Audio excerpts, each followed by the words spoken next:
I told my two daughters that I had stage 3 cancer and had sold everything to pay for treatment.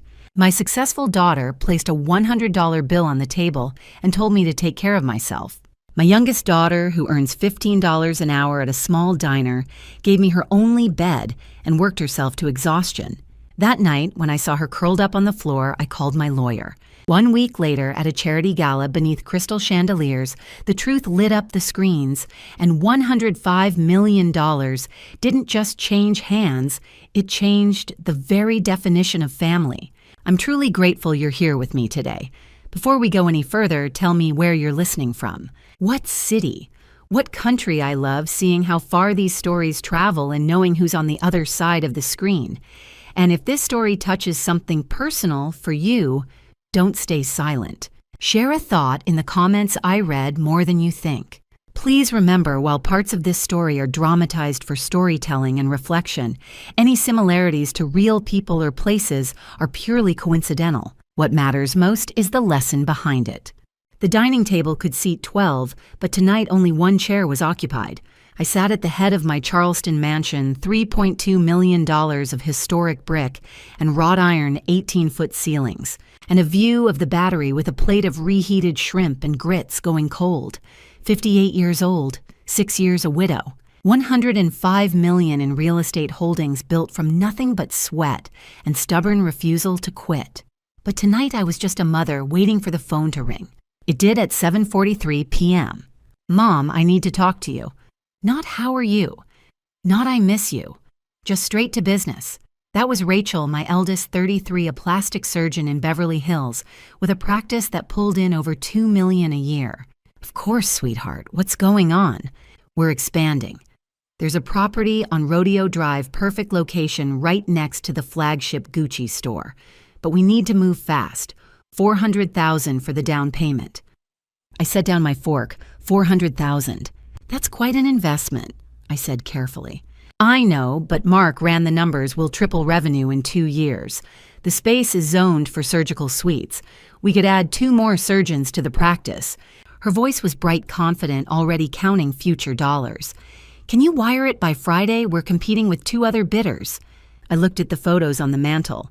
Rachel in her white coat at Johns Hopkins graduation. Then another 2 years later at Yale for her residency. I'd paid $500,000 for that education, every penny, every year, never once asking for gratitude. Let me think about it, I said. Mom, I really need an answer. This is time sensitive. Not, how have you been? Not, are you eating enough? Not, do you need anything? Just time sensitive. I'll call you back tomorrow, I told her. She sighed, the kind that said, I was being difficult, and hung up. The silence rushed back in. I walked to the mantel and picked up the second photo. Anna, my youngest, 28, grinning in her Jerry's Diner uniform, hair pulled back in a ponytail, that smile that could light up a room even when she was exhausted. I'd paid $28,000 for her community college tuition. Not because I didn't have more, because by the time Anna was college-aged, the recession had hit and I was rebuilding. She'd been accepted to Le Cordon Bleu in Paris. Full scholarship. Her dream school. The letter had come on a Tuesday in April 10 years ago now. She'd cried when she opened it. Then she'd turned it down. Mom, I can't let you go into debt for my dreams, she'd said at 18, holding that acceptance letter like it was made of glass.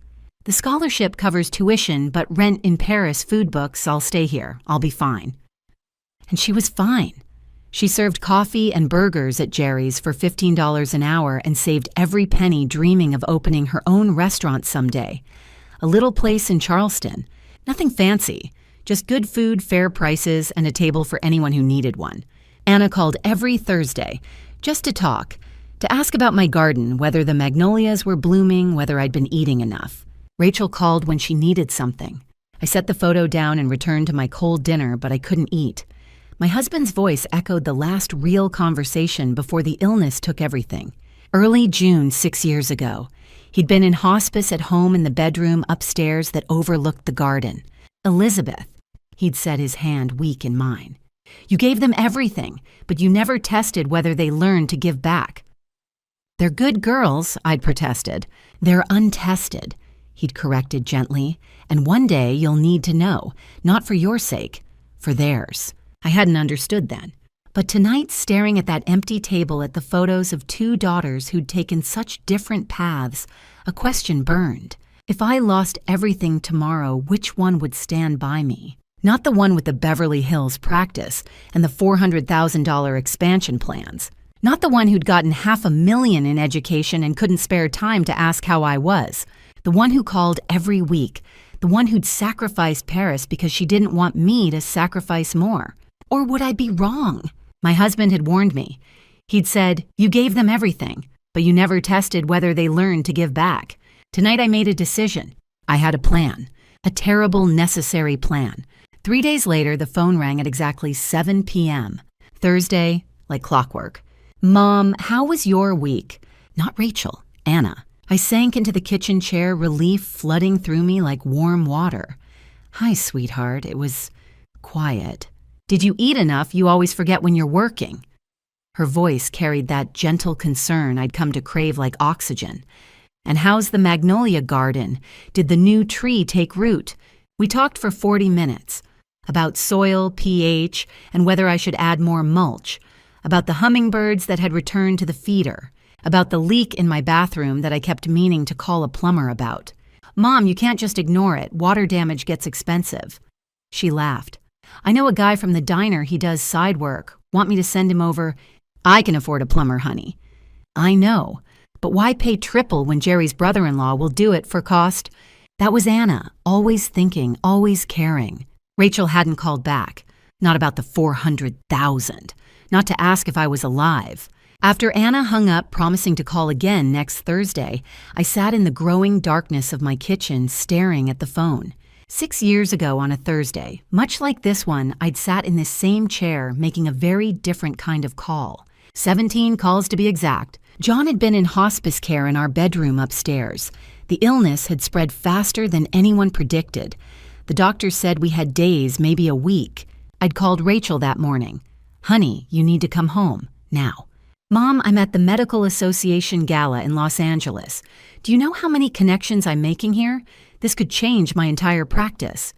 "Your father is leaving us." A pause. "Then I'll try to get a flight tomorrow." Tomorrow became the day after, then the day after that. She'd texted instead, "Can't leave yet, Mom. Important clients. Dad understands." But he didn't understand. None of us did. John passed on a Tuesday morning in early June with me holding one hand and Anna holding the other. Our youngest had requested unpaid leave from the diner 11 nights she'd spent sleeping in the chair beside his bed, waking every time he stirred. Rachel arrived on Friday, 3 days too late. She'd cried at the funeral, real tears, but they couldn't undo her absence. The night before John passed, when he could still speak, he'd called Anna close. I'd watched from the doorway as he pressed something into her hands, a worn leather notebook I'd never seen before. "What is it, Dad?" Anna had whispered. "Recipes. Your grandmother's. Mine. Your mom's." His voice had been barely audible. "The real inheritance. Not money. This." I'd looked through it later. Shrimp and grits with his mother's secret spice blend, she-crab soup the way his grandmother made it, pecan pie with extra bourbon. On the last page in John's careful handwriting, "Anna, you already know what wealth means. Don't let them teach you otherwise." Not anyone, them. He'd known, even then. Tonight I unlocked the safe in my study where I'd kept that notebook for 6 years. The leather was soft under my fingers, the pages yellowed at the edges. I traced John's handwriting, the loops and slants I'd recognize anywhere. Then I set it down and opened my laptop. My fingers hovered over the keyboard for a long moment before I typed, "How to fake terminal illness." The search results flooded the screen. Articles about insurance fraud, medical ethics violations, people who destroyed their lives with lies. I clicked on one, then another. By midnight, I had a list of symptoms, a timeline, a plan that made my stomach turn even as I wrote it down. John's voice echoed in my memory. "You never tested whether they learned to give back." This was the test, the terrible necessary test. I closed the laptop and picked up my phone. My finger hovered over Charles Morrison's name, John's best friend, our family attorney, the only person I trusted with something this dangerous. The next morning, I called him. 2 days later, I sat across from Charles Morrison in his law office on Broad Street. The room smelled of old leather and coffee. Charles, 60 years old, silver-haired, with John's same steady gaze, leaned back in his chair and studied me like I'd just confessed to a felony.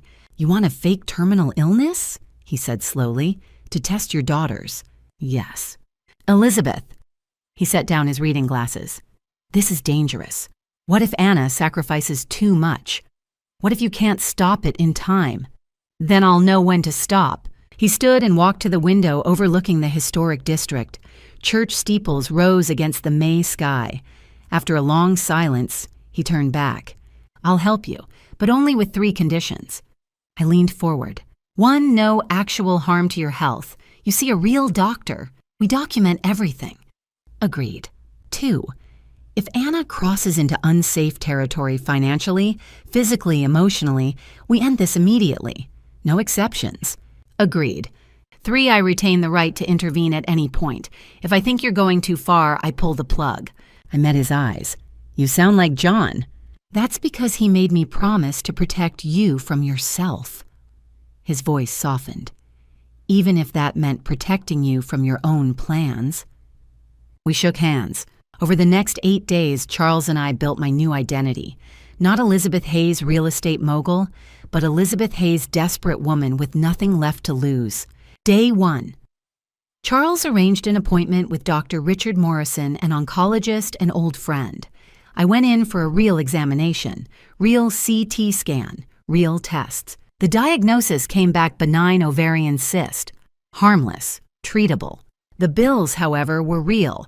$2,145 for imaging, $3,890 for labs, $2,330 for consultations. Total $8,365. Charles altered the diagnostic report, changed benign cyst to stage 3 ovarian malignancy. I stared at the falsified document. "This feels wrong." "It should," Charles said quietly, "but if you're going to do this, do it right. Half-truths won't test anything." Days 2 through 4, I went to Goodwill on King Street and bought a wardrobe of worn clothes. Faded jeans with frayed hems, oversized sweaters with pulled threads, shoes with cracked soles. The cashier rang up my purchases, $47 total. I paid cash and wondered if Anna had ever shopped here. Day 5, I cut my hair short at a budget salon. Not the elegant bob I'd worn for years, but a choppy, uneven style that looked like I'd done it myself. "Rough week," the stylist asked sympathetically. "You could say that." Days 6 and 7. Makeup lessons in reverse. I learned to make my skin look sallow, to hollow my cheeks with shadow, to create the appearance of someone losing a battle. Day 8. Charles presented me with foreclosure documents, fake but disturbingly authentic. Notices stating that 12 of my properties were being seized to cover medical expenses. "Where did you get these?" I asked. "You don't want to know." He wasn't wrong. On the morning of May 20th, I stood before my bedroom mirror. The woman staring back wasn't me. Thin hair, pale skin, clothes that hung loose on a frame that hadn't actually lost weight but looked like it had. Eyes that carried a fear I didn't have to fake because I was terrified of what I was about to do.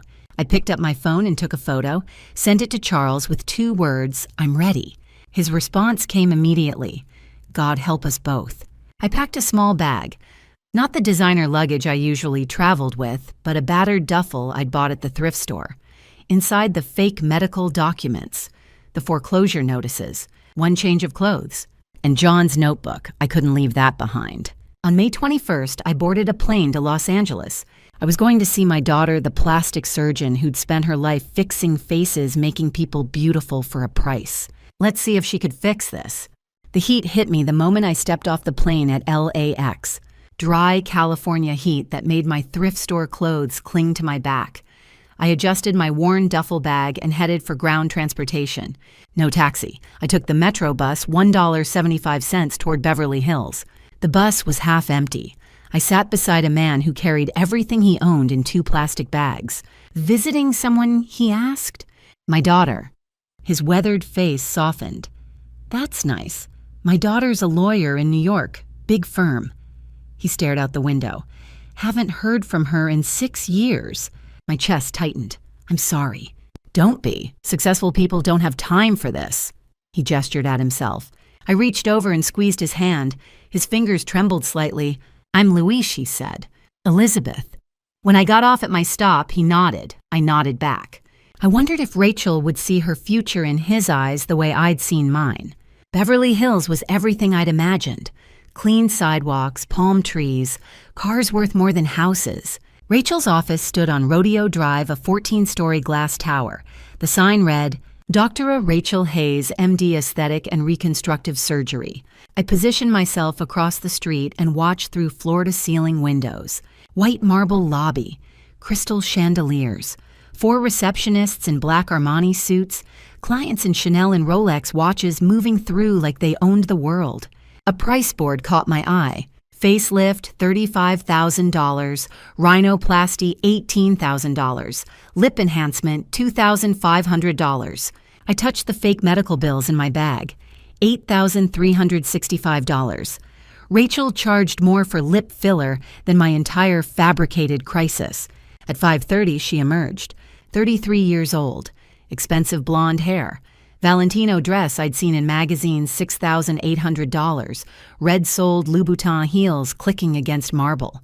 She smiled at a client practiced professional, but her eyes were cold. I watched her glide through that space like royalty, touching shoulders, laughing, promising transformations. When had my little girl, the one who made mud pies in our Charleston garden, become this? By 7 p.m., the receptionists had left.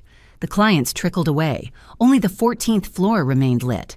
Rachel stepped outside alone. She pulled out a cigarette, a habit I didn't know she had, and lit it with a gold lighter leaning against the building. I stepped from the shadows. She didn't notice at first, too focused on her phone. Then I moved into the entrance light. She looked up. For 3 seconds, nothing. Her eyes passed over me like I was invisible. Then they snapped back. Her mouth opened. The cigarette fell. Mom. Disbelief, horror, maybe shame. I stood there in my Goodwill clothes, choppy hair, hollow cheeks. Everything I'd built for this moment. "Hi, sweetheart." She stared at my face, my clothes, the duffel bag. "What are you doing here?" I stepped forward. "I need to talk to you." She glanced back at the building, her pristine world, then at me. "Mom, you look..." "Sick," I finished. "I am." Her face went pale. For a moment, just a flash, I saw something real. Fear, concern. Then it disappeared behind that professional mask. "Come inside," she said quietly, glancing around like she was checking if anyone saw us. "Not out here." She held the glass door open. I walked through, into her world of marble and crystal and $35,000 promises. This was it, the first test. The waiting room smelled like lavender and money. Rachel pulled me past the empty reception desk through a hallway lined with before and after photos into her private office. Not because she was worried about me, because she was worried someone might see me. She closed the door. The office was all glass and chrome. A leather chair behind her desk, $4,000 if it was a dime. Diplomas on the wall, Johns Hopkins. Yale. Awards I'd never heard her mention. "Sit," she said, gesturing to the chair across from her desk. I sat. She remained standing 6 feet away, arms crossed. "What happened?" Her voice was controlled, clinical. I told her the story Charles and I had prepared. "I was diagnosed 2 months ago, stage 3. I kept my voice steady. "The illness, it's advanced." Her face didn't change. "I started treatment. That's why my hair..." I touched my choppy cut. "The bills are already at $8,365. Still nothing. I had to sell the properties, all of them, to pay for an experimental therapy program in Atlanta, $127,000.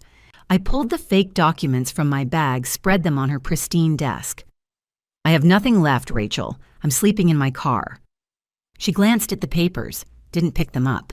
"Why didn't you tell me sooner?" Not "are you okay?" Not "how can I help?" Why didn't you tell me? Like this was an inconvenience I should have scheduled in advance. "I didn't want to burden you," I said quietly. "But I need help. Just $15,000. Alone. I'll pay you back when I sell the last property." 47 seconds of silence. I counted them. She walked to the window, looked out at Rodeo Drive below. The lights were coming on storefronts full of things nobody needed, but everyone wanted. Finally, she turned back. "Mom." She opened her designer purse, Hermes probably 5 figures, and pulled out her wallet. Mark and I just invested $400,000 in the new spa location. Our cash flow is extremely tight right now. She extracted a single bill, $100, held it out to me. This should cover food for a few days. I stared at that bill. $100. I'd paid $500,000 for her education. Johns Hopkins undergrad, medical school, every textbook, every meal plan, every apartment. $500,000. $18.50 a day every day for 27 years. And she was handing me $100. There are shelters downtown. She continued setting the bill on the desk when I didn't take it. I can get you a list. Some of them are actually quite clean. I looked up at her, at my daughter, at the stranger in the Valentino dress. A shelter. Just temporarily, until you get back on your feet. She glanced at her Cartier watch. Mom, I have a dinner reservation at 8:30. Mark's waiting. She stood smoothing her dress, came around the desk and kissed my cheek the same professional peck she probably gave clients. Take care of yourself. She paused at the door, and maybe consider cutting back on the treatment if it's too expensive. Quality of life, you know. Sometimes prolonging things just makes it worse. She said it like she was suggesting I skip dessert. Cut back on treatment. Let yourself pass away so you don't inconvenience anyone with medical bills. I picked up the $100 bill, folded it carefully, put it in my pocket. Thank you, sweetheart. She smiled, relieved, probably that I wasn't going to make a scene. Of course. Let me know how you're doing, okay? She held the office door open. I walked out, past the before and after photos, past the empty reception desk, through the glass doors into the Los Angeles night. The air was still warm. The street was full of people going to expensive dinners carrying shopping bags, laughing. I stood there for a moment touching the $100 in my pocket. Then I walked toward the Greyhound station. My test had just begun. The bus left Los Angeles at 2:30 p.m. on Wednesday. $147 for a ticket. Nearly everything Rachel had given me, plus the few bills I'd tucked away before this started. 43 hours through Arizona, New Mexico, Texas, Louisiana. 43 hours to think about what I'd done, what I was doing. Hours 1 through 12, Arizona. I sat beside a woman named Maria, 52, with hands that showed decades of hard work. She was heading to Atlanta to see her mother. I clean houses in Phoenix, she told me as the desert rolled past. Been saving $200 a month for 10 years. Finally had enough for this trip. $200 a month, 10 years, $24,000 to see her mother. That's a long time to save, I said quietly. Some things are worth waiting for. She smiled. You visiting someone? My daughter. That's nice. I'm sure she'll be happy to see you. I thought about Rachel's Cartier watch, her suggestion that I cut back on treatment. Anna would do this, I thought.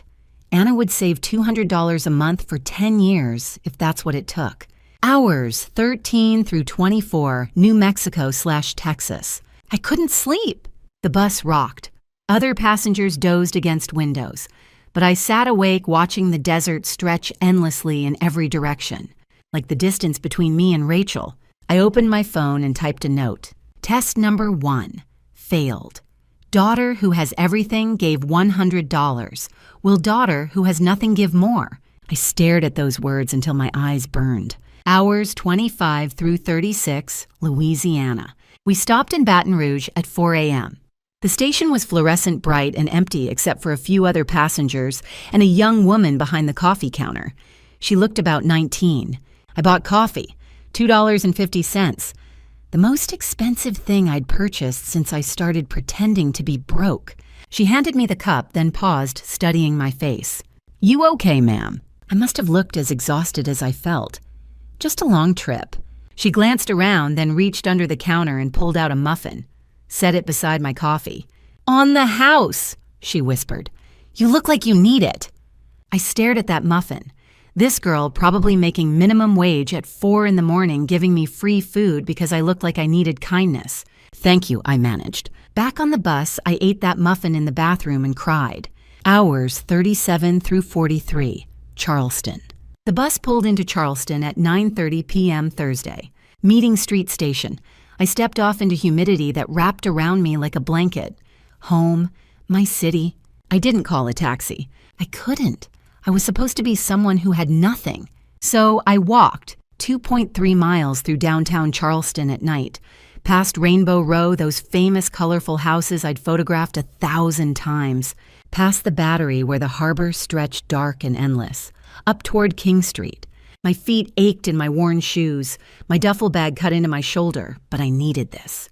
I needed Anna to see me like this, desperate, exhausted with nothing. The streets were mostly empty, a few couples leaving restaurants, someone walking a dog. They passed me without looking. I wondered if this was what it felt like, to be invisible. By the time I reached King Street, my legs were trembling, but I kept walking, toward the diner, toward Anna, toward the real test. At 11:47 p.m., I stood outside Jerry's diner.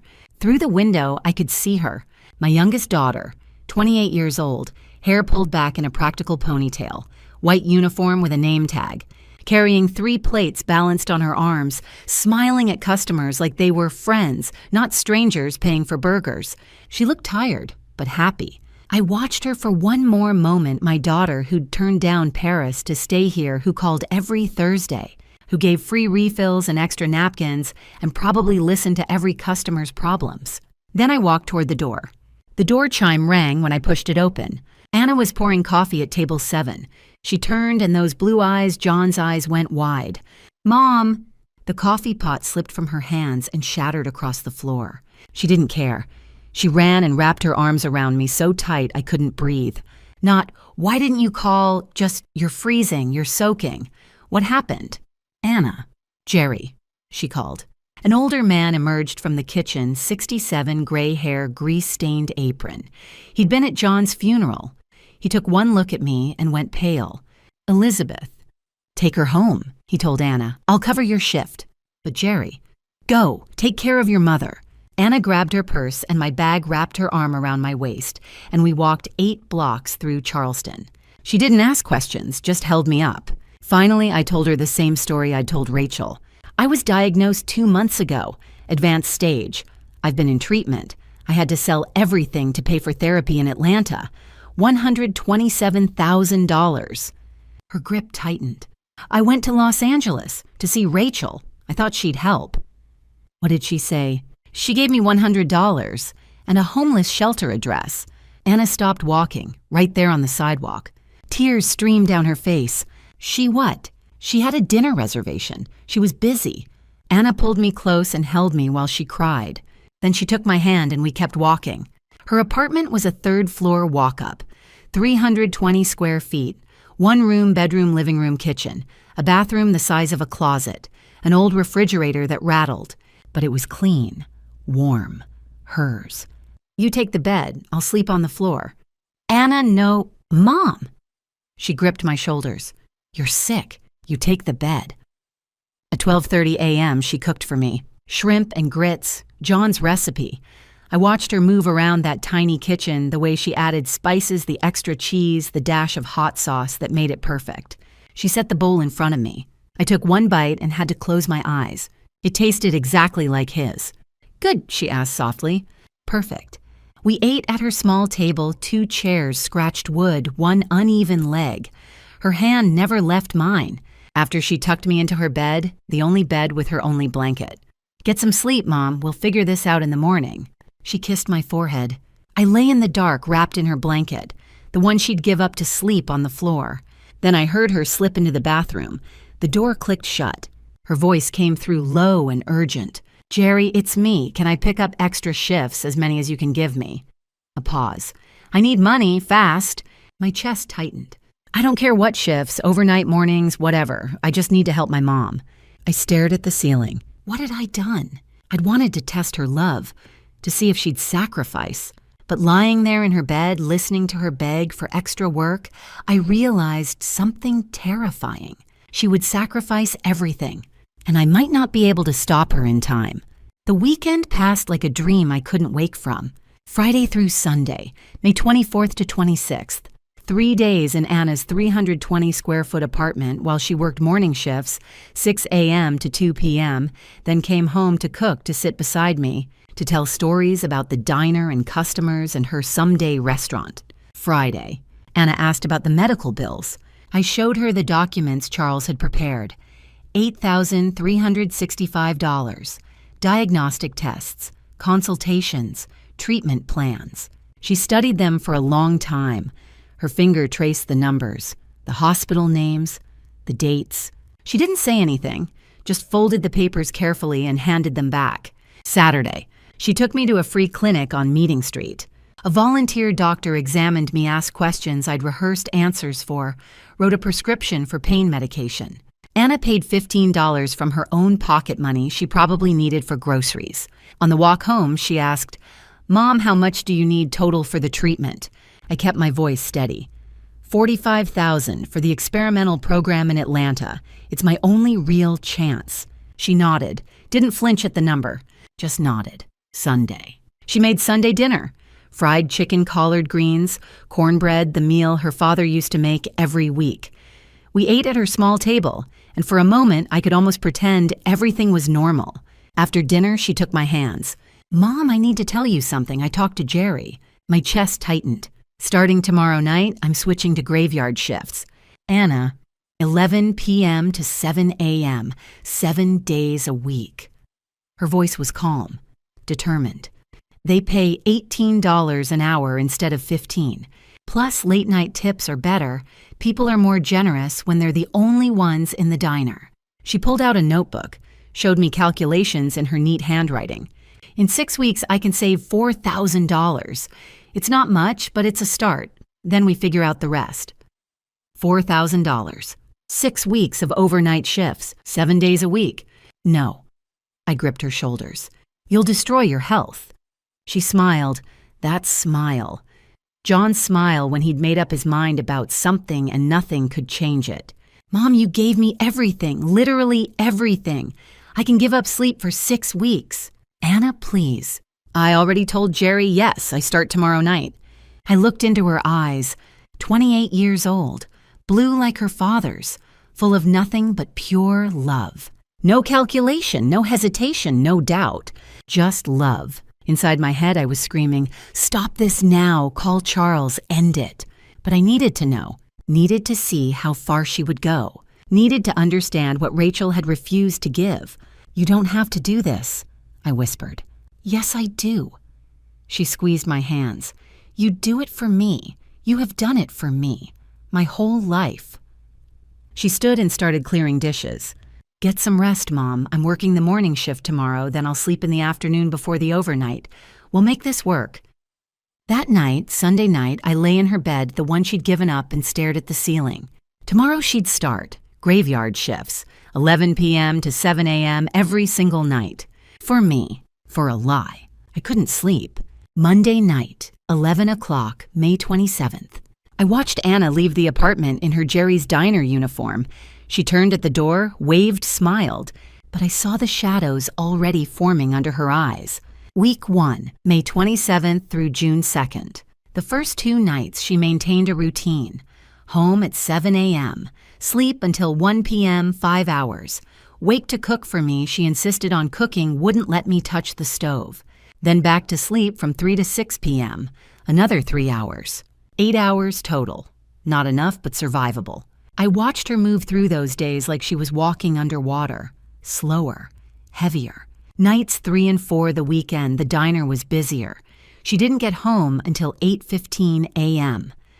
I stayed awake listening for her key in the lock, terrified something had happened. When she finally came in, she'd collapse into bed without eating. 7 hours of sleep. She started forgetting things. Left the door unlocked twice. Couldn't remember if she'd taken her vitamins. Nights 5 through 7, she picked up breakfast shifts, just a few hours, 7 to 10 a.m. Some days she worked straight through 11 p.m. to 10 a.m., 11 hours on her feet. "The breakfast tips are good, Mom," she said, eyes half closed.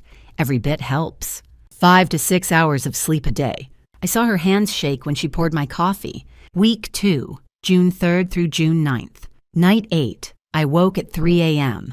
Her side of the floor she'd been sleeping on blankets beside the bed was empty. 4:30, the door finally opened. She had dark marks on her wrist, purple fingerprints. What happened? Customer got a little handsy, had too much to drink. She tried to smile. Jerry kicked him out. I'm fine.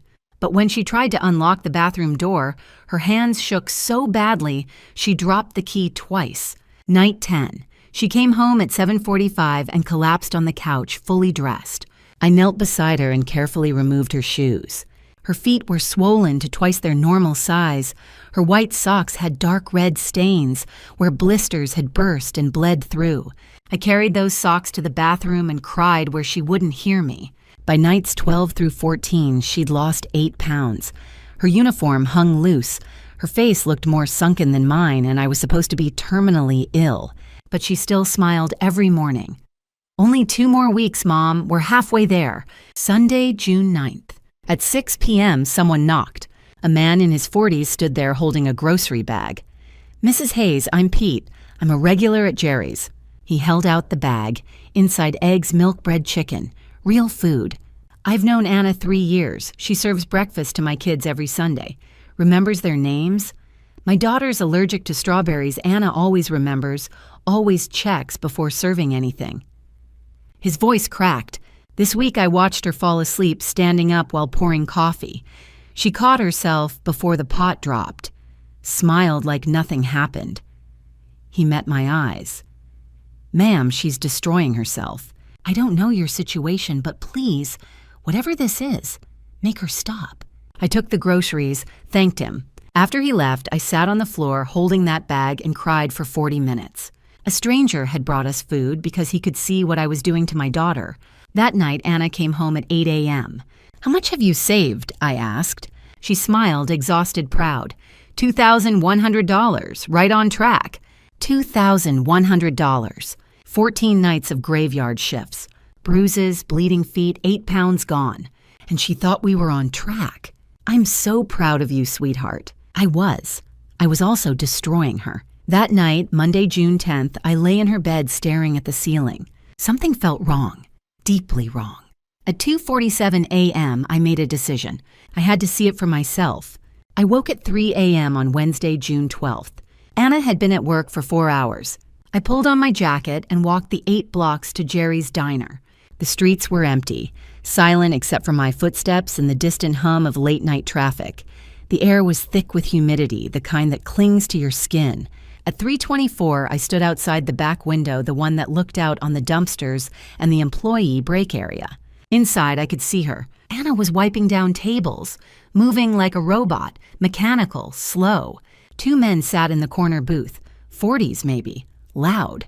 One of them banged his glass on the table.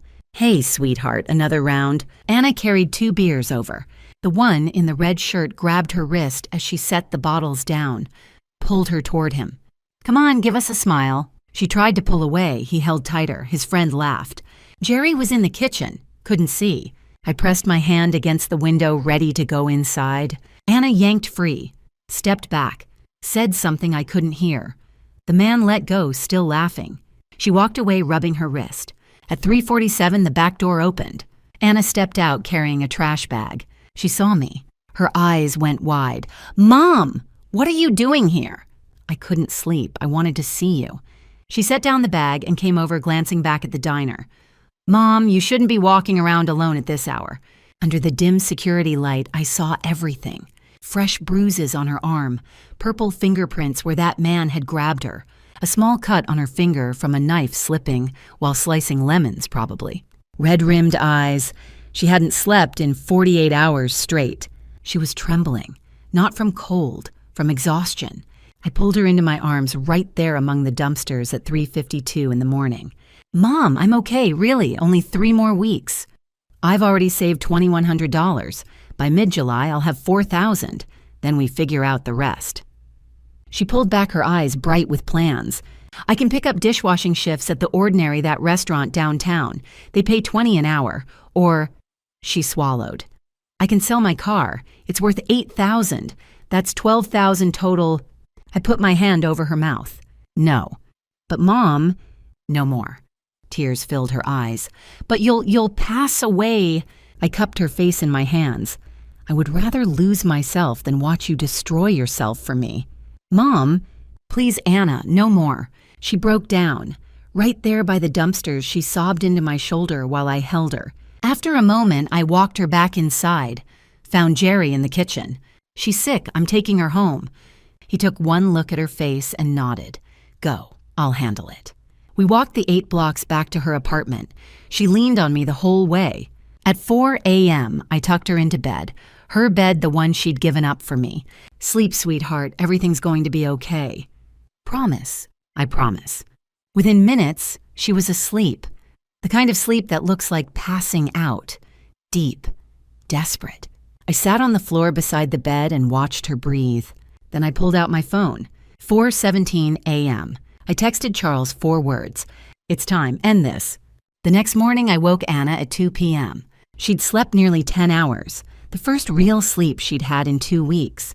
When she opened her eyes, I was sitting beside the bed with tea. "Mom, what?" "I'm feeling better," I said. "Much better. I think the rest helped." I touched her hand. "You don't need to work graveyard shifts anymore." "But Mom..." "Please, you've done enough." She argued. Of course she did. But I held firm, and finally she agreed to return to morning shifts. "I'll still save money," she insisted. "We'll figure it out." I nodded, let her believe that. Because in 3 days, everything would change. June 12th through 14th. Preparation. I texted Charles June 15th, Spoleto Legacy Gala, make it public. His response came quickly. "Are you certain this will destroy Rachel's career?" I typed back, "She destroyed it herself when she handed me $100. Friday, June 13th. Charles worked fast. Legal documents, the full estate breakdown, $105 million. Distribution plans. Video footage, Jerry had agreed to provide clips from the diner's security cameras. Anna during graveyard shifts, the bruises, the moment she nearly collapsed against the walk-in refrigerator, an invitation for Rachel VIP tickets to the Spoleto Legacy Gala, $500 each. Charity event, honoring Charleston philanthropists. Your attendance is requested. She'd come. I knew she would. Rachel never missed an opportunity to be seen. Saturday, June 14th. I went to Jasmine's salon on King Street.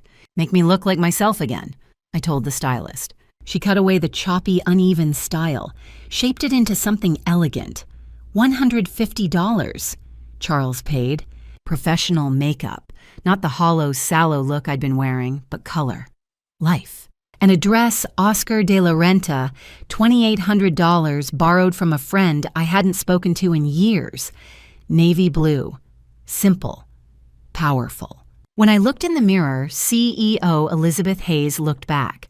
Anna came home from her morning shift and stopped in the doorway. "Mom, you look amazing." "I have one last thing to do," I said. That evening, I handed her a box. "Tomorrow night, there's a gala at Dock Street Theater. I need you to come with me." "But I don't have a dress." I gestured to the box. She opened it slowly. Inside, a navy dress. Simple, elegant. $120. Charles had picked it out. Anna's eyes filled with tears. "Mom, this is too much." "You deserve it." She held the dress against herself, looking in the small mirror by the door. "Why are we going to a gala?" "You'll see." That night, I sat at Anna's small table with my laptop and wrote, 4 parts, 4 truths. Part 1, I faked terminal illness.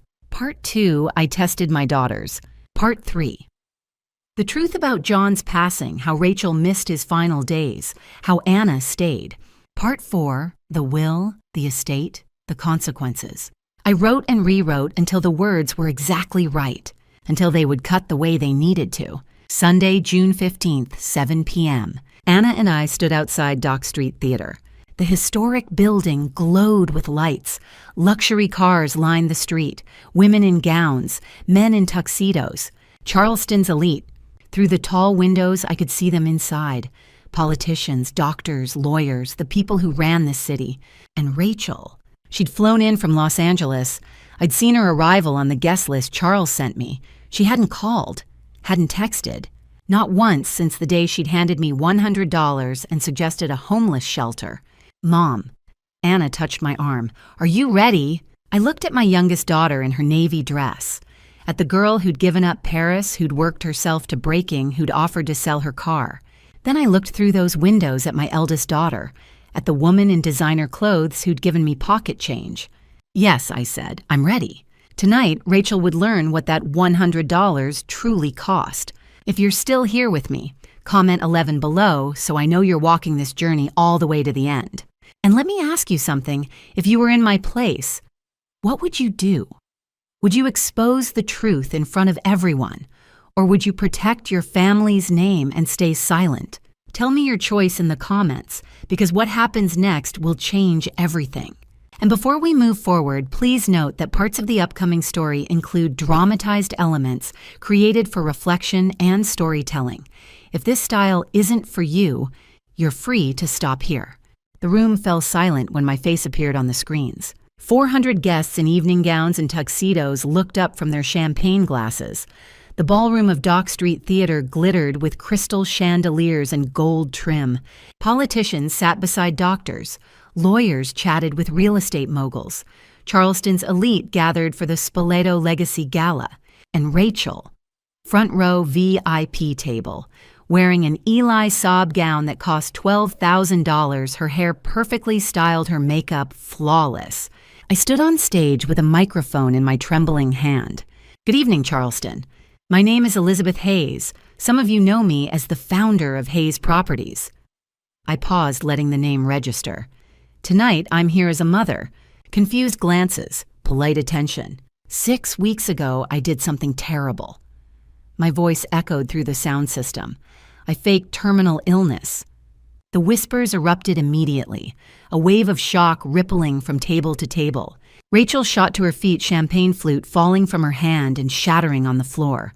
Her face went completely white. I didn't stop. I told my daughters I was dying, that I'd lost everything, my business, my money, my home. I wanted to see who would stand by me when I had nothing left. I nodded toward Charles at the back of the room. The first video began playing on the massive screens flanking the stage. Footage from my phone, Beverly Hills, the gleaming glass tower on Rodeo Drive. My voice narrated, I traveled to Los Angeles to see my eldest daughter. She's a plastic surgeon, very successful. I told her I needed help. The video showed Rachel's waiting room, the marble floors, the crystal chandelier, the price list visible on the wall. She gave me $100. My voice was steady. And the address of a homeless shelter. Gasps throughout the room. Someone whispered, "Oh my God." The second video started. Security footage from Jerry's Diner. Black and white, grainy, but clear enough. The timestamp read, May 27th, 3:15 a.m. Anna carried 3 plates, her movement slow, exhausted.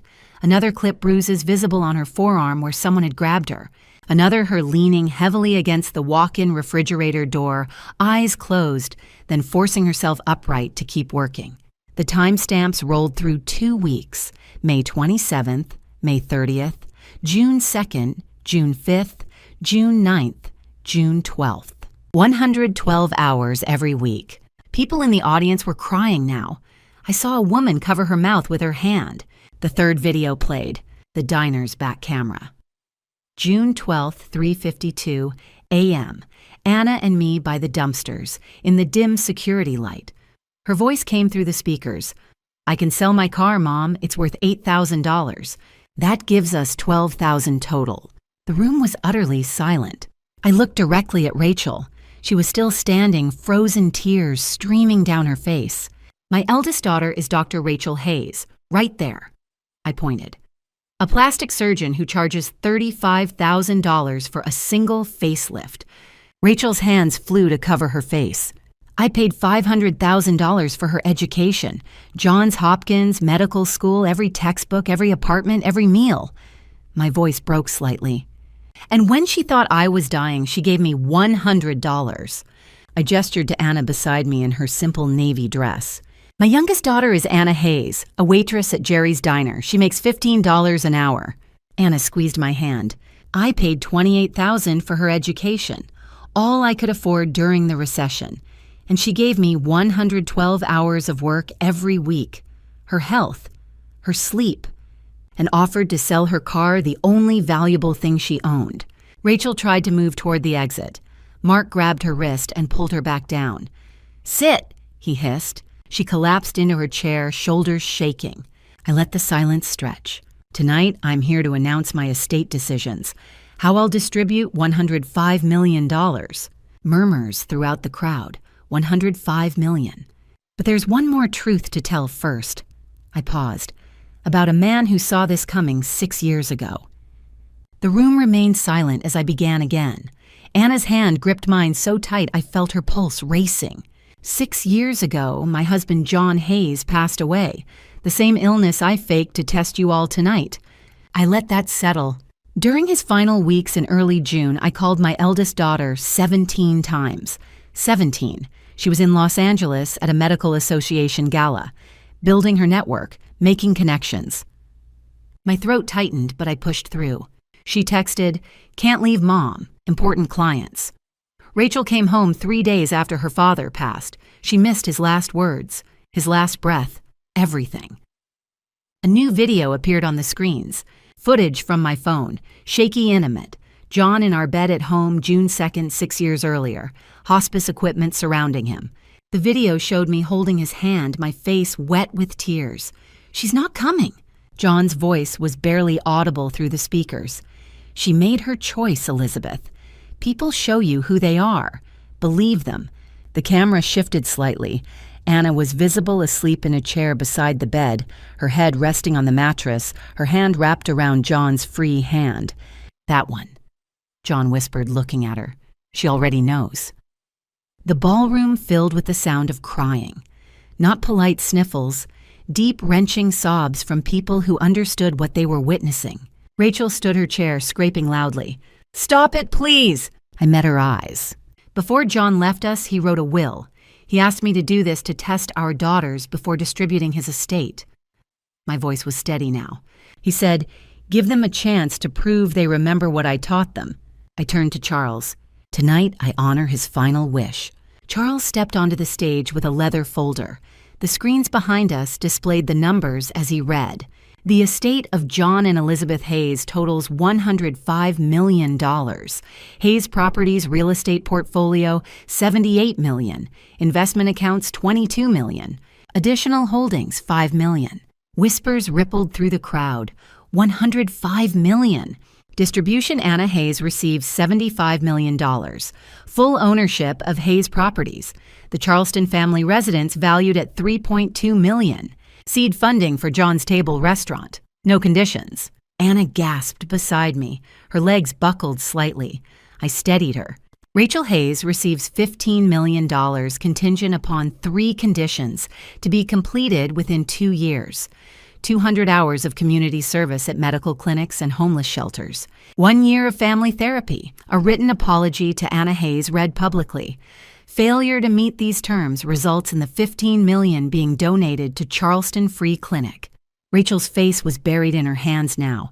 Her shoulders shook violently. $10 million to charitable organizations, $5 million to Charleston Free Clinic, $2 million to the Jerry's Diner Employee Fund, $3 million to hospice care services. $5 million covers legal and tax obligations. Charles closed the folder. The numbers glowed on the screens behind us. $75 million to the daughter who gave everything. $15 million to the daughter who gave $100. The silence was deafening. Then Anna released my hand. She walked down the stage steps through the crowd of stunned faces, past the tables of Charleston's elite in their $1,000 gowns and designer suits. She stopped in front of Rachel. Rachel looked up. Her makeup destroyed her $12,000 dress, wrinkled from clutching it. "Anna, Anna pulled her into an embrace. "I forgive you." The microphone picked up the whisper. It echoed through the ballroom. Rachel collapsed against her younger sister, sobbing. "I don't deserve it. I don't deserve any of this." Anna held her tighter. That's why it's called grace. 3 months later, I stood in Anna's new kitchen. Not the 320-square-foot studio where she'd given up her bed and worked herself to exhaustion. A 2-story townhouse in south of Broad purchased with her inheritance, with marble counters, a 6-burner stove, and windows overlooking a small garden where magnolias bloomed. September. The air carried the salt smell of Charleston Harbor mixed with the scent of simmering stock. Anna stirred a pot of shrimp and grits, adjusting John's recipe with the confidence of someone who'd finally found her calling. Beside her sat the leather notebook pages marked with additions in her own handwriting. The 3 months since the gala had transformed everything. In July, Anna had walked into Jerry's diner for the last time as an employee. Jerry had hugged her so tight she couldn't breathe, tears streaming down his weathered face. "You deserve this, baby girl. Your daddy would be so proud." The $2 million employee fund had changed Jerry's life, too. He'd renovated the diner, extended hours to 24/7, and raised every worker's wage by $3 an hour. Last week, he'd told me he was hiring 4 new servers. By August, Anna had enrolled in Le Cordon Bleu's online program and started classes at Charleston Culinary Institute. She'd tested 47 recipes from John's notebook, tweaking spices and techniques until each dish told a story. September brought John's table. 75 seats on King Street, exposed brick walls lined with framed pages from John's notebook. Southern comfort food priced from $12 to $28. Opening night had drawn a 3-hour wait and sold every plate.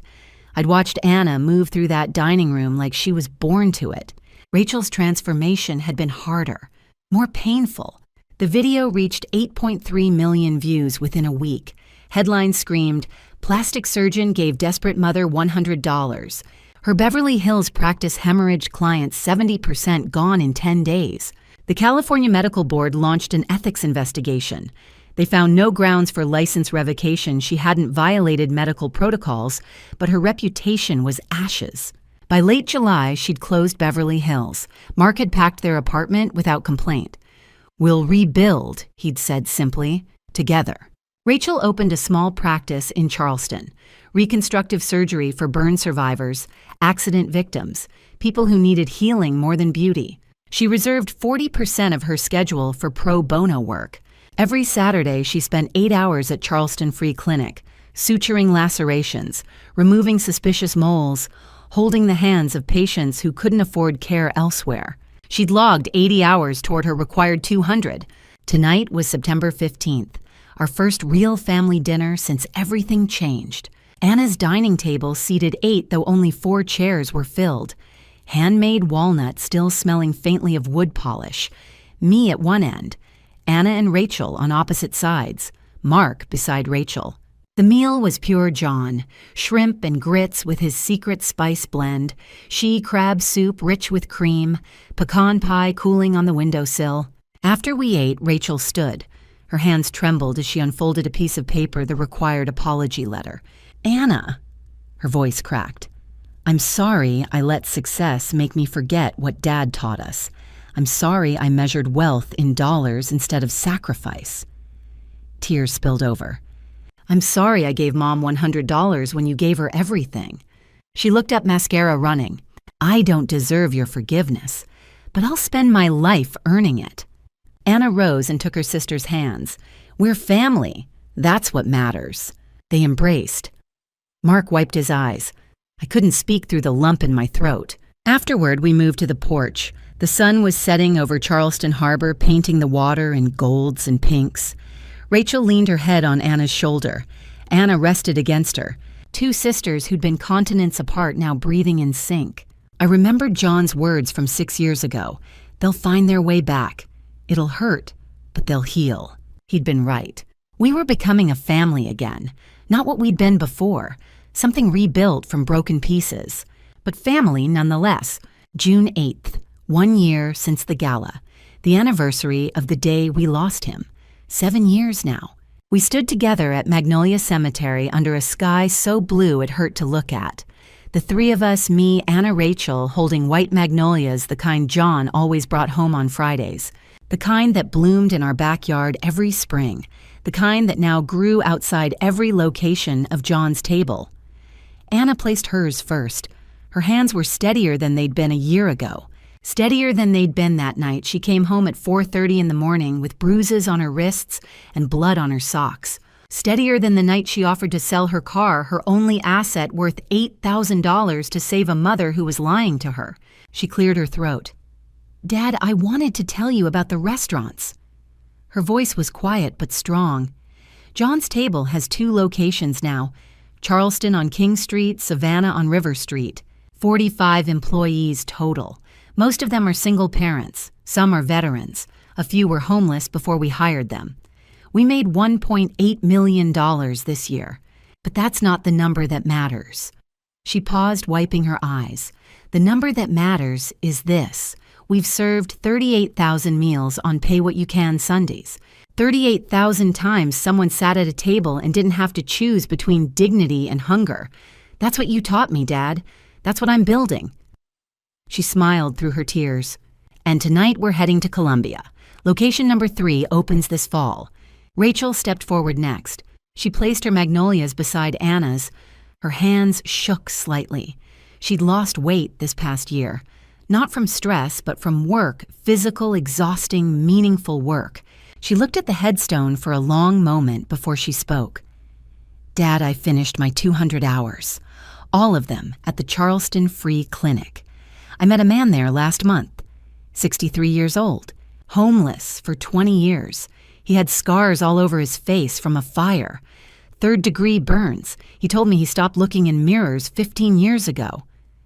Her voice cracked. I did 8 hours of reconstructive surgery, pro bono. When I took the bandages off, he cried. He said, I look like myself again. And I finally understood what you meant when you said healing isn't just about medicine. It's about seeing people. I placed my magnolias last, white petals against gray stone. I didn't have a speech prepared. I just had the truth. John, you were right about everything. They did break, they did heal, and they found their way back to each other. Anna opened the notebook, the one John had given her 6 years ago in the hospital.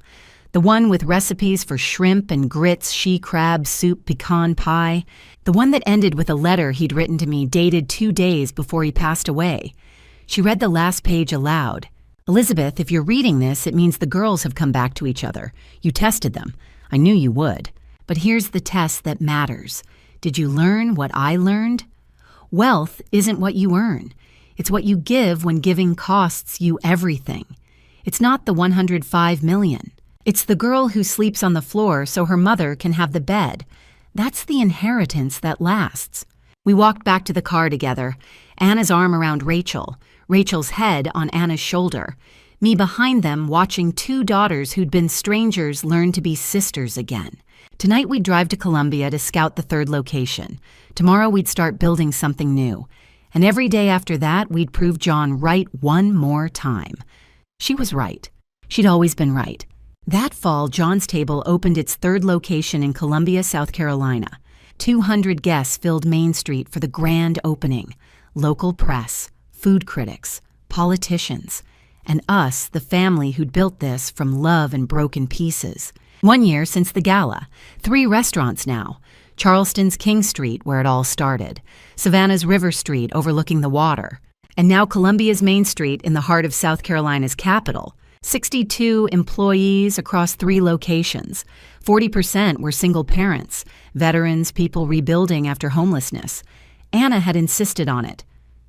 Dad would have, she'd said simply. Each location ran the same special programs Anna had designed.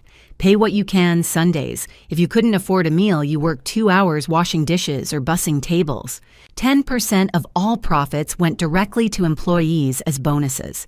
$50,000 a year funded culinary scholarships for any employee who wanted to learn. Revenue had hit $2.3 million in year 1. Projections showed $4.5 million for year 2. Charleston City Paper had named us Best New Restaurant 2025. Food and Wine called Anna a rising star of Southern cuisine. But the numbers weren't why we were here.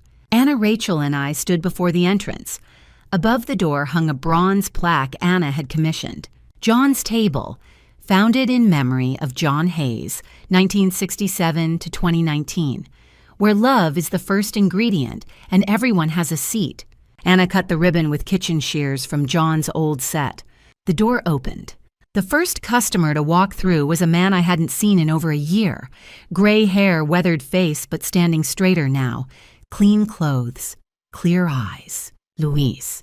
The homeless man from the LA Metro bus who'd told me about his daughter, the lawyer in New York, he hadn't spoken to in 6 years. He saw me and his face crumpled. Elizabeth. He crossed the restaurant and pulled me into an embrace. You saved my family. I saw your story, the video went everywhere. I called my daughter that same week. A woman in her 30s stood behind him, tears streaming. "I'm Rosa, Luisa's daughter. I saw what you did, how you tested your daughters, and I realized I'd failed my own father's test." She wiped her eyes. "We talk every week now. He's living with me in New York. Thank you for reminding me what matters." After the opening rush settled, we sat at the corner table, the first piece of furniture Anna had chosen for the original location, a round table walnut with 8 chairs. Room for family. Room for strangers who might become family. The menu sat before us. John's forgiveness bowl, Rachel's redemption salad. Anna had named it that, making Rachel laugh until she cried. Elizabeth's second chance pie. Rachel raised her iced tea. A toast to Dad, who designed the test, to Mom, who had the courage to execute it, to Anna, who showed us what love actually means.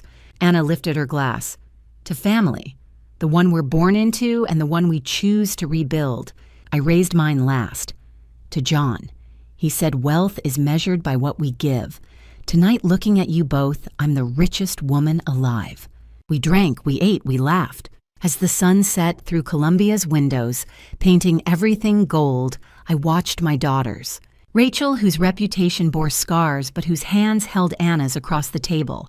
Anna, whose dream had come true but who still hugged her sister every single morning. I opened John's notebook one final time, to the page he'd written for me alone, hidden at the very back. Elizabeth, if you're reading this, you did it. You broke them to rebuild them. That's not cruelty, that's love. True wealth isn't $105 million. It's 2 daughters who choose each other after everything. You gave them money, I gave them the test. Together, we gave them the truth.